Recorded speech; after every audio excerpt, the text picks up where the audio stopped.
हिंद ऐं सिंध में रहंदड़ समूरनि दोस्तनि खे लर्न विथ जीवा GFX चैनल ते भलीकार। उम्मीद त तव्हां सभु दोस्त खैरियत सां हूंदा। जी त अॼु लेक्चर नंबर 2 जंहिंमें सचाई जो सबक़ जेको आहे सबक़ 6 उन जे बारे में पढ़ंदासीं। त सचाई जो जेको सबक़ आहे उहो मिर्ज़ा कलीच बेग जी किताब तहज़ीब अल इख़लाक़ मां वरितल आहे। सो हिन में जेको 9th क्लास जो जेको किताब आहे उन में मिर्ज़ा कलीच बेग जो जेको इंट्रो ॾिनल आहे, बायोग्राफी ॾिनल आहे, उहो आउं तव्हांखे ॿुधाईंदुसि। उन में जेके अहम नुक़्ता आहिनि इंशाल्लाह उहे नुक़्ता तव्हांखे टेस्ट में जेको आहे मददगार थींदा। सो ॾिसूं था, मिर्ज़ा कलीच बेग जे वालिद जो नालो फरीदुद्दीन बेग आहे। मिर्ज़ा कलीच बेग 1853 ईस्वी धारे टंडे ठोड़े हैदराबाद सिंध में ॼाओ। टंडे ठोड़े में ॼाओ जेको हैदराबाद में आहे। मिर्ज़ा कलीच बेग जा वॾा असल गिर्जिस्तान रूस जा हुआ। मिर्ज़ा कलीच बेग जा वॾा किथे जा हुआ? रूस जा हुआ। मिर्ज़ा कलीच बेग सभ खां पहिरीं फ़ारसी उस्ताद जी नौकरी कयईं। पहिरीं जेका नौकरी हुई उहा फ़ारसी उस्ताद जी कयईं। उन्ही खां पोइ रेवेन्यू खाते में क्लार्क थियो ऐं तरक़ी करे मुख़्तियारकार थियो। पोइ डिप्टी कलेक्टर जो अहदो माणे 55 सालनि में रिटायरमेंट वरितईं। आख़िरी जेको अहदो हो उहो डिप्टी कलेक्टर जो हो ऐं 55 सालनि में रिटायरमेंट कयईं। मिर्ज़ा साहब 76 सालनि जी उमिरि में 461 किताब लिखिया। केतिरा किताब लिखिया? 461 किताब।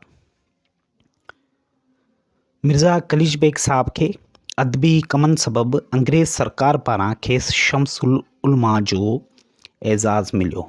शम्सुल उलमा माना आलमनि जो सिज।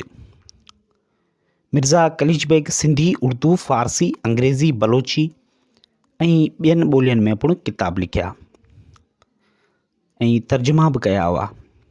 मिर्ज़ा कलीच बेग 3 जुलाई 1929 ईस्वीअ ते वफ़ात कई। मिर्ज़ा कलीच बेग कॾहिं वफ़ात कई?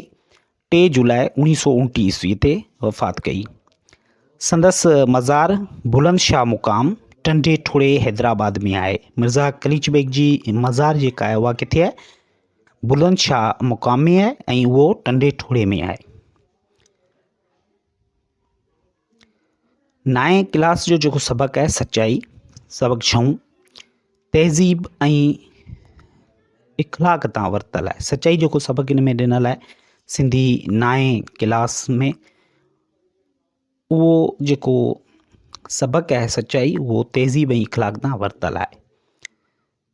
इस्तिलाह, इन्ही सबक़ जे आख़िर में ग्रामर वारे हिसे में जेको आहे इस्तिलाह ऐं मुहावरो अची था वञनि। सो इस्तिलाह जे बारे में लिखियलु आहे त इस्तिलाह अरबी लफ़्ज़ सुलह मां वरितल आहे।